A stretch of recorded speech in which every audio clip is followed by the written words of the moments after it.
everyone, my name is Anita Yusof. First and foremost, I would like to thank Play Malaysia for giving me the opportunity to share my story. Okay, a little bit about myself. I was born in Batu Pahat, Johor. I'm 53 years old and a mother of 2 boys. Both my boys are adult now and the eldest already married and has 1 child. So I am now a proud granny. I was a sports science lecturer at the Teachers Training Institute, Ipoh campus for 10 years. Prior to that, I was a teacher. So this is my last workplace. Yeah, I'm wearing t-shirt and track pants as my daily attire, and I rode my motorbike to work every day. Imagine you have a lecturer riding a big BMW motorbike. How cool is that? In December 2019, about 3 years after I completed my first world ride, I opted for an early retirement because I felt that I could no longer live a normal life working 8 to 5. It's way too comfortable for a hardcore adventurer like me. So I am now a full-time nomad, proud of it and enjoying every moment of it. I am very blessed to be able to visit approximately 100 countries till date. In the map, it might look like I have covered 3/4 of the world, but actually no. There are still plenty of small countries, particularly islands, which I have yet to see. I started as a backpacker and my very first backpacking trip was to Europe, which I did solo. After gaining the confidence to travel solo, I ventured to more of the beaten places rather than the normal touristic spots. For example, like I went to Iran and Lebanon. These countries are not popular among tourists, especially Malaysian. Why did I change my method of traveling and turn myself from a backpacker to an adventure rider? Well, way back in 2012, I faced a very serious relationship conflict and I felt that my world seemed to be turning upside down. At that point in life, I told myself, okay, before I go crazy, let's do something crazy first. But I didn't know what kind of crazy thing that I wanted to do. In the same time, I read a blog of this Malaysian cyclist who cycled to Kyrgyzstan. It seemed like a very beautiful country. I contacted this guy and being a backpacker at that time, I asked him about transportation to visit Kyrgyzstan. But he told me Kyrgyzstan is an underdeveloped country. So in order to visit the places he went, I must have my own transport. Since my holidays were short and cycling will take forever to reach, he suggested that I ride a motorbike. I didn't know how to ride a motorbike at that time. So I took the challenge and I picked up riding mainly to shift my mind from going crazy because of the relationship conflict and secondly to travel. That's how it started for me, and after that there's no turning back. I find that riding is a kind of therapy to cure the pain in my heart. I get very addicted into riding that at every opportunity that I have, even if it's just 3 days holidays, all I have in mind is to just ride my bike, go somewhere and break loose. So for 3 years, I rode in the neighboring countries to gain experience. Sometimes with my own bike, sometimes with a rented bike. It never crossed my mind then that I will be riding a motorbike around the world. But you know, things happen. So in 2015, I decided to take 1 year off from job to satisfy my desire to see the world. I made the necessary preparation and then I flew myself and my bike to Seattle, United States. I named the ride Global Dream Ride and the aim was to cover 4 continents and 40 countries. The ride took approximately 1 year to complete. During this ride, I learned lots of new things, meeting new people, make friends with many which in the end became family, understanding cultures and tradition and many more. I also face lots of challenges such as severe weather, crazy wind, extreme temperatures ranging from 50 degrees Celsius to minus 20 degrees Celsius, bad road, brutal driving attitude which almost caused fatal, communication breakdown, corrupted authorities, difficulties to get fuel, expensive price of everything, and the list goes on. However, against all odds, I managed to achieve my goal and became the first Muslim woman and the first Malaysian to successfully ride around the world solo on a motorbike. Yay! No word can accurately describe how I feel upon the success of my world ride. I have 1001 feelings inside me.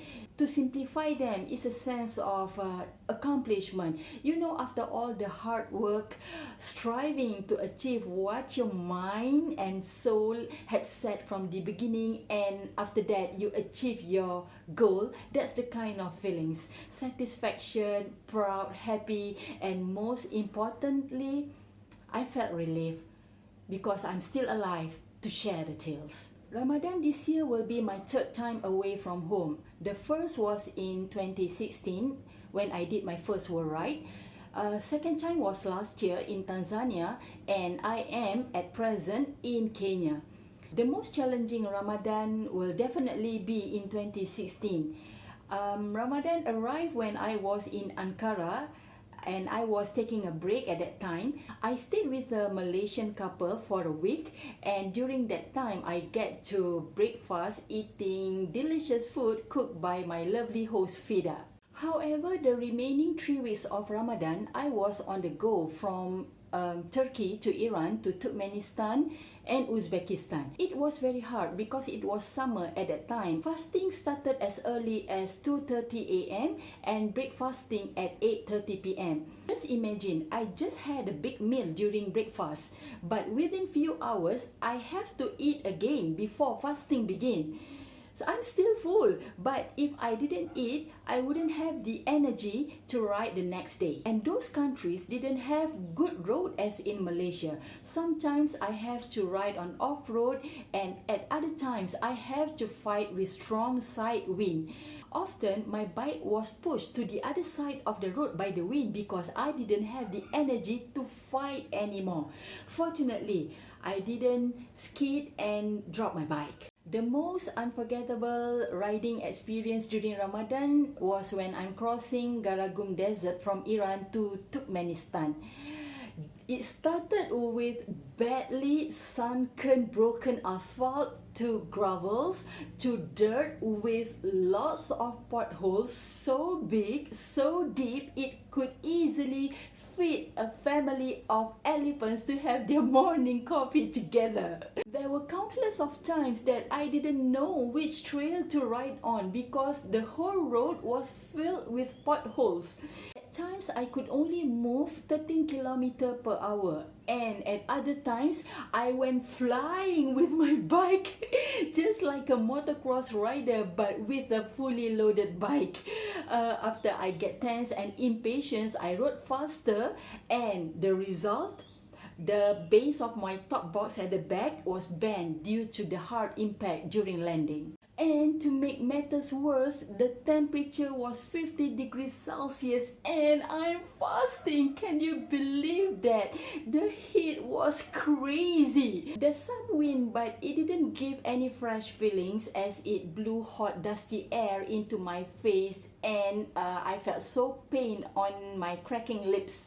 I didn't have any more saliva to recycle to at least wet my drying throat. The most tortured part was the soft sense. I was so dehydrated and I felt like I'm going to faint anytime. However, I was so stubborn to break my fast. It took me 4 hours to cover that 120-kilometer stretch before I met paved road again. Can you feel what I had to go through riding under the blazing heat of summer with temperature at 50 degrees Celsius? It's not fun, okay? It's not fun at all. In total, I rode 440 kilometers that day before reaching my host house. Felt like dying already. Among the things which I miss most when traveling during Ramadan are definitely our Malaysia's local delicacies. Bubur lambuk, kuih tepung pelita, buah Melaka, serimuka, cucuk udang and murtabak. Those are my favorites. However, it's almost impossible for me to eat all this unless if I stayed with a Malaysian host. It's hard to cook it myself either because of difficulties to find the ingredients. But sometimes I will make cucuk ikan bilis. How? Using anchovies cube. You know, when you're away from home, you need to be a little bit creative. As for Hari Raya, I was very lucky that in 2016, I arrived Tashkent, Uzbekistan 5 days prior to the celebration, and the ambassador, Datuk Nuraini Abdul Hamid, invited me to celebrate with her family. I thought I'm not going to celebrate Raya that year, or perhaps I will celebrate Raya with wild horses and wild goats in the mountains. But as the saying goes, manusia merancang, Tuhan menentukan. Not only I get to celebrate Raya in Uzbekistan, but I also celebrated Raya in Kazakhstan with Madam Nurliza. She was the head of tourism Malaysia in Almaty at that time. For Raya last year, I was in Tanzania. Okay, for your information, I started my second world ride in December 2019, but due to COVID, my ride was forced to stop. During my hibernation, I purposely chose to stay at the Muslim community area so that it's easy for me to find halal food. I celebrated Raya at the guest house which I stayed with the owner and his family. The special Raya menu for them is nasi biryani. Raya is a very joyful 4-day celebration for the Tanzanian Muslims. Giving the kids duit Raya and exchanging gifts among the adults are the norm here. I'm lucky to witness how Ramadan was celebrated in some Muslim countries. Restaurants are normally closed during daytime, and some countries are same like in Malaysia. I mean, the government sectors and schools will be dismissed earlier. As for breakfast menu in Iran, for example, there will be lots of sweet things, and bread will be served as starter, followed with a main dish such as gourmet sabzi and kebab. In Turkmenistan, the women of the house will spread a long mat on the floor and put lots of foods and fruits. In Uzbekistan and Kyrgyzstan, they will serve you with chocolates, candies, sweets, fruits, and followed with bread and soup. However, in Turkey, it's a common sight to see Muslim men and women eating in public during daytime in Ramadan, like nobody's business.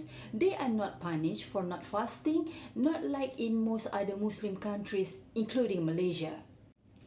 Ramadan away from home, I also miss the routine of performing Solat Tarawih at the mosque, because either there is no mosque nearby or women are not allowed to join the prayer. In certain countries are like that.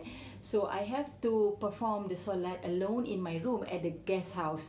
But whenever possible, I will surely join the prayer at the mosque with other local women, and I will always be the center of attraction. This is among the things which will always put a smile on my face whenever I recall my Ramadan experience abroad. Well, to me, one of the beauty of traveling is we get to see how religion is being implemented in other countries. Differences in religion implementation doesn't mean that they are wrong or we are right. We have our way and so are they. They might follow a different imam or sect or mazhab in Malay, but it is still the same religion. It is still Islam. Okay guys, I think that's all for now. Thanks for listening to my sharing. Again, I would like to thank Plunge Malaysia for having me. I would also want to take this opportunity to wish Muslim viewers happy Ramadan and an advance Selamat Hari Raya Aidilfitri, maaf zahir dan batin. Hopefully COVID goes away soon and the curve flattens so that you all can go balik kampung for Raya. Till then folks, stay safe and take care. Bye.